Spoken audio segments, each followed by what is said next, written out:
Recording in progress. Good afternoon and welcome everybody to the Finance Committee. And roll call, please. Yes, we'll start with Committee Member Harmon, Here. Committee Member Friedman, Here. Committee Chair Gutierrez. Here. And Mr. DiMartini, do we have any changes to the agenda today? Yes, Chair Gutierrez, we do. We would like to take the second item, which is appointing a vice chair to the Finance Committee first, followed by the Housing Authority loan item second, please. Okay. So would any nominations for vice chair? Thank you, Madam Chair. I will nominate Council Member Friedman to the position of Vice Chair if he's willing to serve. Glad to serve as vice chair. I second. Roll We call? could do a roll call vote, Yes, please. please. So, Committee Member Harmon, Yes. Committee Member Friedman, now Vice Yes. Chair. And then, not yet, sorry. You're right. And then Committee Chair Gutierrez. Yes. That motion passes unanimously. Thank you very much. And now we're moving to item number 2. Oh, general public comment? Or is it after the presentation? Yeah, First, we open up general public comment, anything not on the agenda, then we can go Okay. to that. yeah. We're going to do general public comment now. Is there anybody online? Chair Gutierrez, no hands are raised. Okay. Anybody in the audience? Nope. Okay. We can receive any speaker slips. Or Yeah. So we'll move to item number 2.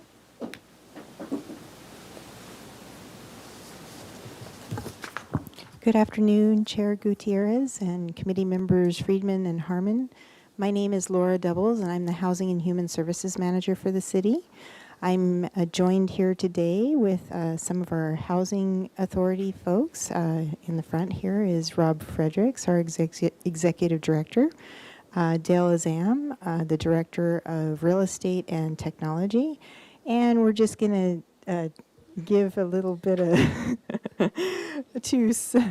that's right, consultant Skip Szymanski.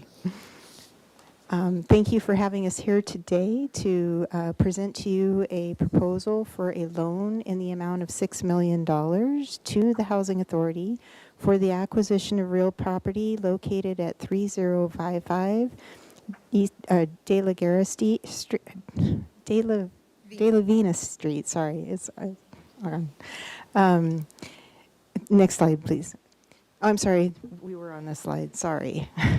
Okay, so staff's recommendation is that Finance Committee recommend that the Council, A, introduce and subsequently adopt by reading of title only an ordinance of the Council of the City of Santa Barbara approving a loan agreement with the Housing Authority of the City of Santa Barbara in the amount of $6 million for acquisition of real property located at 3055 De La Vina Street. This is to be used for a permanent affordable housing to be secured by a deed of trust and a 90-year affordability control covenant imposed on real property, and authorizing the Community Development Director to execute such agreements subject to approval as to form by the City Attorney as necessary, and B, adopt by reading of title only a resolution of the Council of the City of Santa Barbara amending resolution number 23076, adopting the budget for fiscal year 2024 to approve an increase in fiscal year 2024 expenditure appropriations in the Affordable Housing Fund in the amount of $6 million, funded by Affordable Housing Fund reserves to fund a loan agreement with the Housing Authority of the City of Santa Barbara for acquisition of real property located at 3055 De La Vina Street. This property is currently a 34-room hotel, otherwise known as Quality Inn. It has associated office space and is on a 24,393 square foot lot, which is roughly about 0.56 acres. It's located at the intersection of De La Vina and State Streets on the edge of the Upper State and San Marcan neighborhoods, which is very conveniently located near many stores, services, parks, and transportation arterials. This project will be owned, managed, and operated by the Housing Authority, and supportive services will be provided. An on-site manager will also occupy one of the units. And this project is actually also eligible for application to the state Housing and Community Development National Housing Trust Fund and or the Home Key programs through the state for funding reimbursement. And the Housing Authority is planning on applying for both. Next slide, please. The project consists of converting the 34 rooms into studio apartments by adding small kitchenettes to provide 33 units for tenants and 1 manager's unit.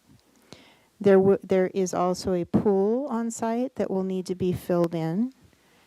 And the project will include Section 8 vouchers for rental assistance. And this project will house homeless, extremely low income residents, which are restricted to less than 30% AMI.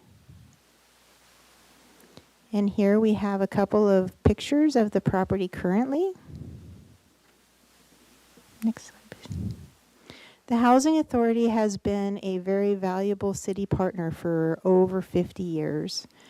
It was created by as a political arm by the Santa Barbara City Council back in 1969 with a mission to create safe, affordable, and quality housing opportunities for families and individuals while promoting self-sufficiency and neighborhood revitalization. This proposal is supported by the Santa Barbara Foundation, who has committed $2 million in funding to the project as a loan. The Housing Authority is contributing $5 million in their own equity and is requesting that the city bridge their gap of $6 million.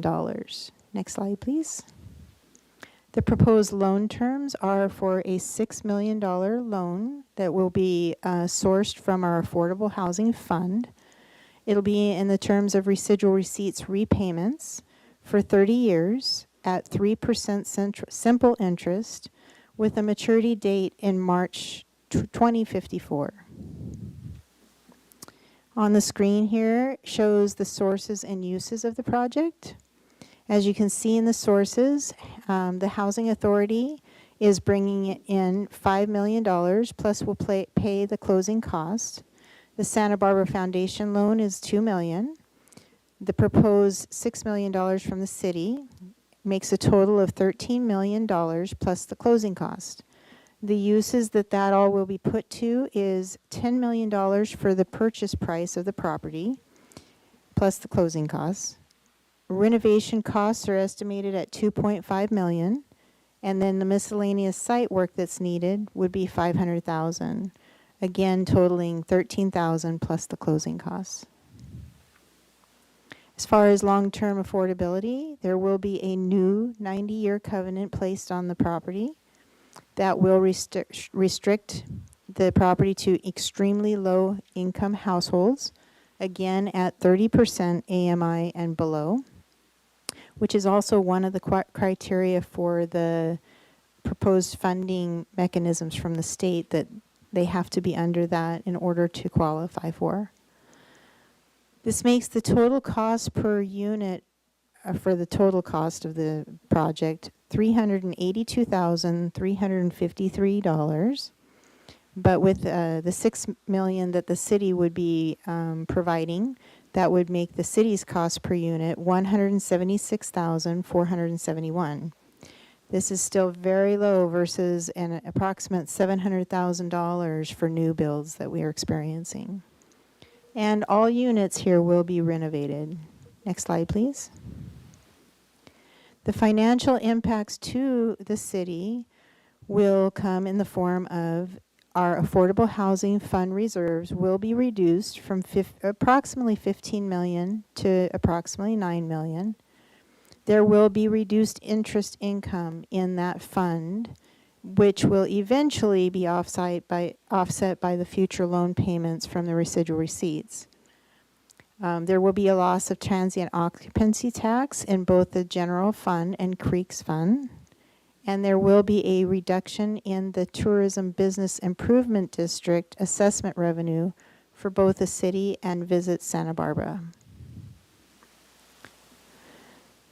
This project definitely aligns with our general plan goals, especially in our new housing element update for 2023-2031.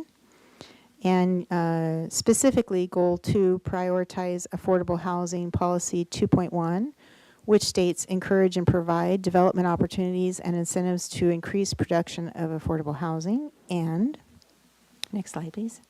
Goal 3, which is provide housing assistance, policy 3.4, which states support rental assistance and emergency rent relief to lower income households, including those with extremely low incomes, and encourage landlords and property managers to participate in the Section 8 Housing Choice Voucher Program. So in summary, this project adds 33 studio units to the city's affordable housing portfolio at a very low cost per unit, and it is going to be done in a partnership with a highly successful and established local agency that we've worked with hand in hand for decades. Helps homeless individuals secure housing and supportive services and work towards their self-sufficiency. Next slide, please. And here we are back at the staff recommendation, and I am here as well as the Housing Authority staff if you have any questions. Thank you. Questions from Chair Gutierrez, I'm sorry if I may, we do have a request from the public to comment speak. first? Yeah, Denise. Yeah. Denise Adams? Good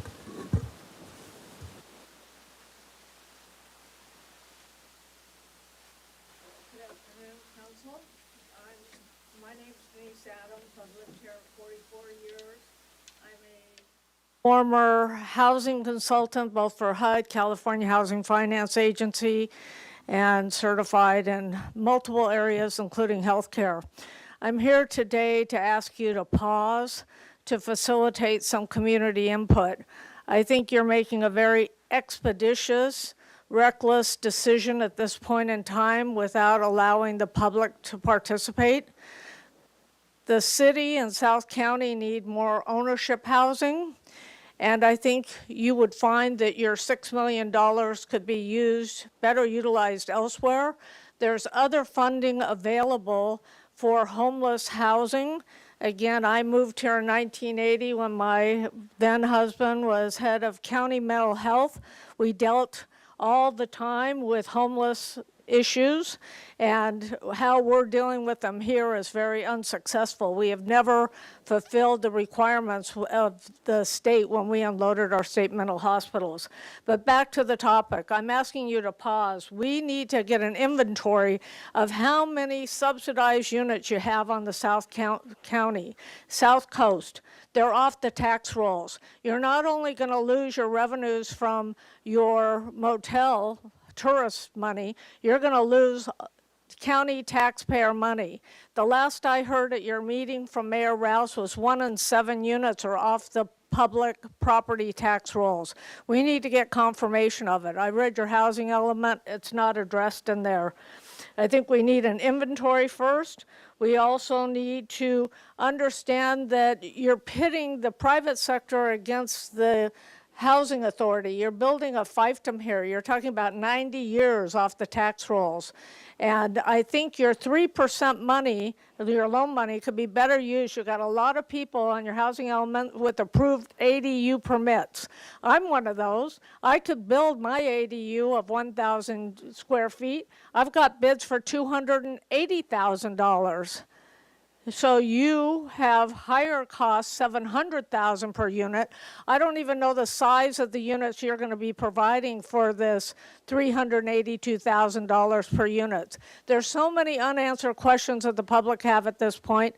Again, I'd like you to pause, get some answers, talk to the locals who have those permits, who would be very willing at a 3% loan. I'd take out one. I'd build mine. You would disperse density around, and then I'd like to see you pursue all the money that's available for the homeless, because there's no doubt, I'm on the east side, we have been over impacted. All the shelters except for one are on our area. We'd like to see them dispersed everywhere in the Sears building, Macy's, wherever.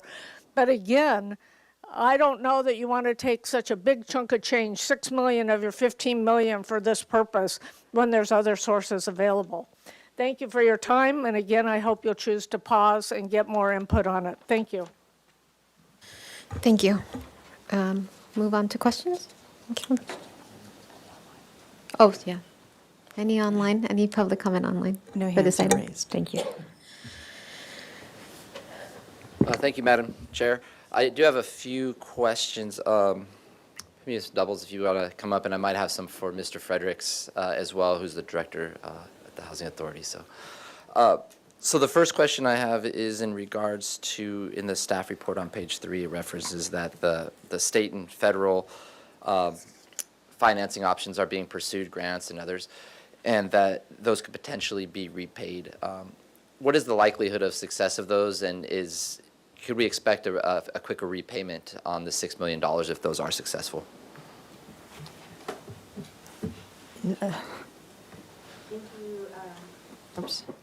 Thank you, Chair Gutierrez and Committee Member Friedman.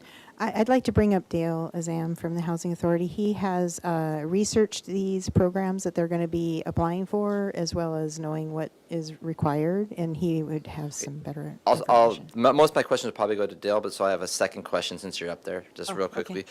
So those 33 units that would be here, they would be credited towards our regional housing needs assessment for the very low income Yes. level. Which cycle would it be? Would it be for the 23 to 31? The new cycle, Okay, yeah. thank you. Yeah. Mr. Azam? Thank you. Good afternoon, Commissioner Gutierrez and committee members. I wanted to just address the question, and, in order to apply for this National Housing Trust Fund, it's similar to tax credits, where we're very familiar, where the more you're showing that you're leveraging local money, the more likely it is to get the award. So I would not count on the city money getting repaid sooner. And some of the information that we provided to the city was right after we had tied up the property in a contract, and it was our best information at the time. But the way we're positioning our application to the NHTF is that the city loan would be in place, and that's going to give us the boost that will hopefully help us win that award. If I might add, there's a few other just quick clarifications. As I said, some of these things we presented to Laura and the city right after we purchased it, and now that we've gone through our due diligence, we refined it. I just want to, just for the record, point out the purchase price ended up being reduced by about $550,000, and our rehab budget went up by that amount. When we did our due diligence, we found more deferred maintenance than we expected. So net is about the same, but it's a little different. The Santa Barbara Foundation loan has been applied for. It's not been committed. So what we are going to do is next week we're going to our commission for approval, and we're intending to get approval for all of the funds needed that it's not part of the city loan. To the extent Santa Barbara Foundation comes through, it'll offset our money, but that's what we're planning to do there. And then one just technicality, when we first approached this, we were going to put the manager unit in the office, and after we did our work, we decided that wasn't a good solution. So we're going to end up combining 2 rooms into a 1-bedroom apartment. So we'll end up with 32 studios and then one bedroom manager apartment. Thank you. And I have just a couple more questions just to the project, and because I've received a lot of communications with residents, and I do want to thank the Housing Authority for hosting a Zoom earlier in the week that I believe was well attended. This property is on the market, and as I understand it, so if the housing authority doesn't purchase it, is it possible it could go out on market again?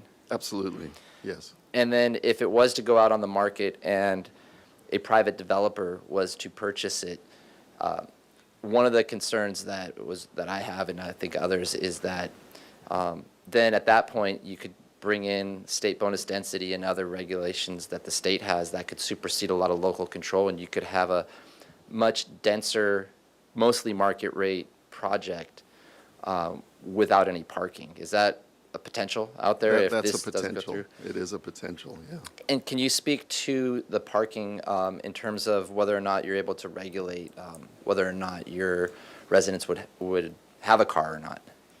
Yes, I mean, the population here, we see very similar to what we're doing at El Carrillo or at Veracruz Village, where, we're going to select for non-car ownership.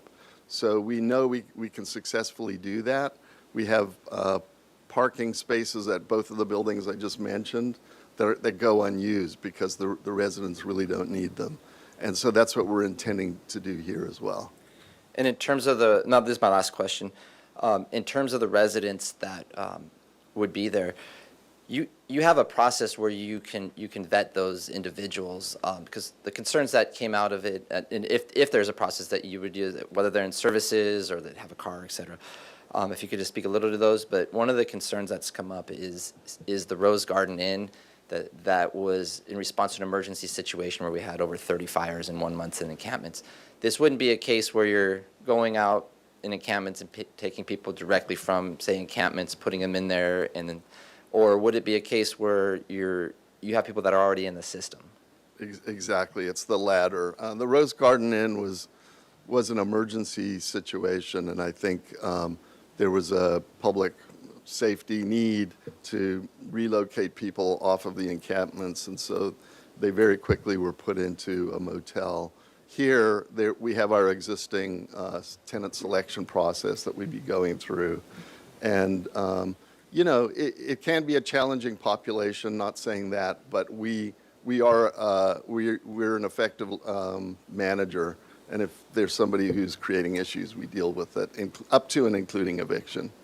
Thank you. Those are my questions. Questions? Do you have any questions? Yeah. So, you have any comments? Yeah? Yes, I'll go ahead and start since it's in my district. Okay, That's yeah. okay? Yeah. So first, I again want to thank the Housing Authority for having that community meeting the other night. It was very informative. It went into quite detail of what you're planning for the project and the impacts in the neighborhood, how to address those, and put some of the concerns to give accurate information. I will be making the motion to move this forward. I think one is in the state of California with the regional housing needs, cities are under immense pressure to meet the numbers. It's not like it was even 5 years ago. And the more that we can meet those numbers, the more that we can contain local control within our own ability to really address these. And it shows that we're creative here. We have a local partner here. And in terms of that project, I know there's some in the neighborhood there that have strong concerns with it. I understand those, and and I had those with the Rose Garden Inn, but yet I supported it at the time, even though it turned out to be, I lived really close to that. And one of the things is that the risk of this project not going forward is that an outside developer could come in and they have a very high dense project, 2-3 stories, with double the density potentially. And some of the waivers that they could ask for would be to have 0 parking. And that neighborhood, especially in that area there, has a lot of circulation issues with the businesses further down. And so that is a risk that could be there. And most of those units, if you were to get a market rate a private developer would be potentially market rate units. And so this is an opportunity to keep the intensity of the use similar, if not less, than what it is now with a hotel. There's going to be landscaping that will beautify the neighborhood there, and also the ability to regulate by the housing authority whether or not someone can have a car is something you just can't do with market private development. So for those reasons, I'll be moving this forward, supporting moving it forward to City Council. But definitely understand the concerns, but we do have a great partner with the Housing Authority who have units throughout town that they manage and have really, wherever they've gone, we have a national model here, a nationally recognized housing authority. And the projects usually beautify the neighborhood. They put a lot of maintenance. They have on-site management 24/7. They have a unit there that's for it. So in terms of the risk of not doing this, I think is far greater to impacts in the community than moving this forward based on the information that I have in the Housing Authority presented. So I'll be moving this forward. Thank you. Member Harmon?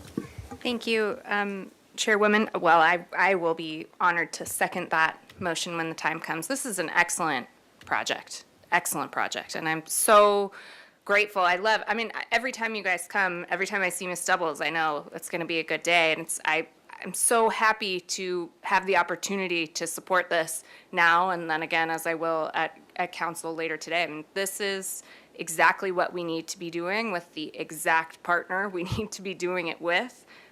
So thank you, really. And Director Isaacson, Ms. Doubles, thank you so much for working with the Housing Authority and facilitating this.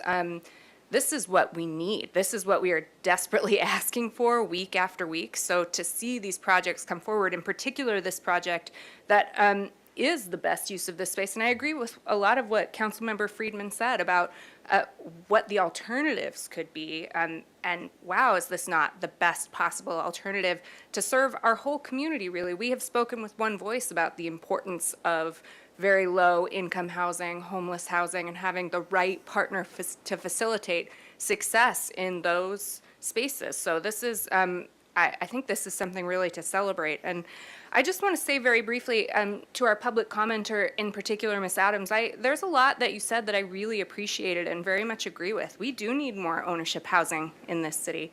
We absolutely do. I'm not a homeowner myself, and it's something that I think about constantly. The challenges of becoming a homeowner in Santa Barbara is something that my family would love to do, to have that legacy here in Santa Barbara. So yes to that, but not at the exclusion of something like this. I mean, I think that is the nature of the housing crisis that we're in. It is a yes and situation. It's not an either or. We need it all. So I totally agree with you, and that's a priority for me to not only be thinking about how we can do these kinds of projects, but also how do we facilitate home ownership? How do we facilitate growing equity for Santa Barbara's families? Yes, I'm right there with you. And I'd be interested in talking to you more about this idea of a ADU program with a low interest loan. I mean, if private homeowners would be open to a 90-year affordability covenant for a low interest loan on their ADU, I mean, that's something I would be interested in discussing. I haven't heard a lot of homeowners who are that excited about a 90-year affordability covenant. But look, if the appetite is out there and we see this as a community crisis, then I think that's a conversation worth having. So I really appreciate you floating that idea. Certainly something that I think we should be talking about. But I guess I will leave it there. I mean, it's a yes from me, enthusiastically. And one final point, had I realized that you retired, Skip, I would have said 2 weeks ago how much I value your work. I know our whole city does, and it's quite the legacy, and glad to see you're consulting, but had to put it in there now. Thank you for everything, and thank you for everything you've taught me. So we have a motion on the table and a second. Can we take a roll call? Yes. Motion made by Vice Chair Freeman, seconded by Committee Member Harmon. We'll start with Committee Member Harmon. Yes.